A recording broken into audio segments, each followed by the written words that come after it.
odob. Uy ichida bir oilada yashab turganlarni ham o'ziga yarasha odobi bor. Bu ham Qur'oni Karimda bayon qilingan, xususan Nur surasida batafsil bayon qilingan. Bir oilada ota-ona, bolalari, kelin bo'lishi mumkin. Yana shunga o'xshagan bir oilada yashaydigan shaxslar hammamizga ma'lum. Mana shular uy ichida mahram o'laroq birgalikda yashab turgan eng yaqin insonlar bo'lsa ham, ana shuni ham o'zini odobi bor. Shu odoblarga rioya qilinishi kerak.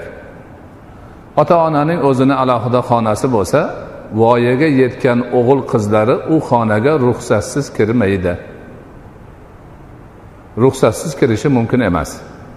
Voyaga yetgan, balog'atga yetgan, uyat aybni biladi, avratni tushunadi, boshqa bo'ladi.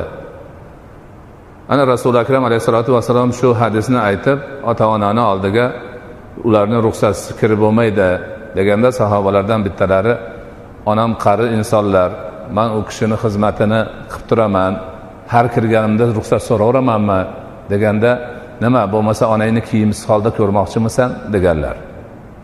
Haqiqatan ota-ona kiyim almashtirayotgan bo'lishi mumkin yoki uxlab qolgan bo'lishi mumkin. Uxlaganda qanday holatda yotganini o'zi ham bilmaydi. Yoki biror narsasini yig'ishtirmagan bo'lishi mumkin. Buni endi balog'at yoshidagi o'g'il qizlari ko'rsa xijolat bo'ladigan holatlar bo'lishi mumkin. Shuning uchun ular ota-onasining xonasiga izinsiz kirishlariga shariatda ruxsat yo'q. Shuningdek, o'sha balog'at yoshiga yetgan o'g'il qizlarning o'zlarining xonasi bo'lsa, bir-birinikiga ham ruxsat so'rab kirishadi. Ota-ona ham balog'at yoshiga yetgan bolalarining xonalariga o'sha taqillatib, kirib bostirib bormasdan ruxsat so'rab kiradi yoki chaqirib tashqarida gaplashadi. Kichik yoshdagi avratni farqiga bormaydigan bolachalar bo'lsa, ular hech nimasi yo'q, tangligi yo'q, kirib chiqib yurishaveradi, ularga ruxsat. Xususan 3 paytda, tong paytida uyqudan turadigan paytda, choshgoh peshindan keyin odamlar salqinlab dam oladigan paytda va kechasi uyquga yotgan paytda alohida bu narsa ta'kidlanadi. Ruxsat so'ramasdan yaqinga borilmaydi, kirilmaydi. Ana u narsani doim e'tiborini qiladi, yaxshi bir saviyada saqlab turadi.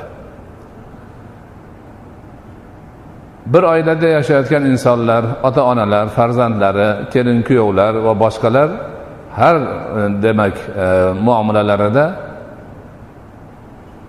viqorni, odobni, bosiqlikni, sokinlikni o'zlariga lozim tutishlari kerak. Boshqalarga o'xshab kiyimlarini xohlaganicha yechib tashlab, bu yoqqa o'tib bir bilan aralash quralash bo'lish musulmonlarga to'g'ri kelmaydi.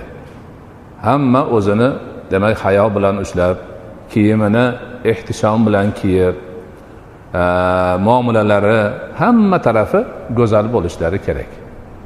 Ana o'shanda inshaalloh maskan odoblari yo'liga qo'yilgan bo'ladi. Hammasi yaxshilik, xayr, barakaga sabab bo'ladi. Chunki bizning dinimizda qaysi bir narsani qilinglar deb buyursa, bu savob desa, buni ajri bor desa, ana bu halol desa, hammasi faqat va faqat foydali bo'ladi. Yaxshilik bo'ladi, xayr, baraka bo'ladi. Ana shunga amal qilganga, u bilan muomalada bo'lganga va butun insoniyatga ham yaxshilik bo'ladi. Mana shu narsalarni biz o'rganib, bolalarimizga ham o'rgatib, ixlos bilan amal qilsak, ajr savob olamiz, baxti saodatga erishamiz. Bu haqidagi ma'lumotlarni to'liq tafsiloti tafsiri Hilolni Nur surasini tafsirida kelgan. Hadisi hayotda ham ba'zi joylarda bor va alhamdulillah ijtimoiy odoblar degan katta bir kitob yaqinda chiqadi.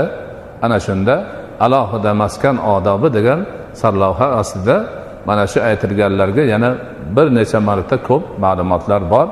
Birgalashib o'qib inshaalloh ulardan foyda olishga harakat qilamiz. Xo'p,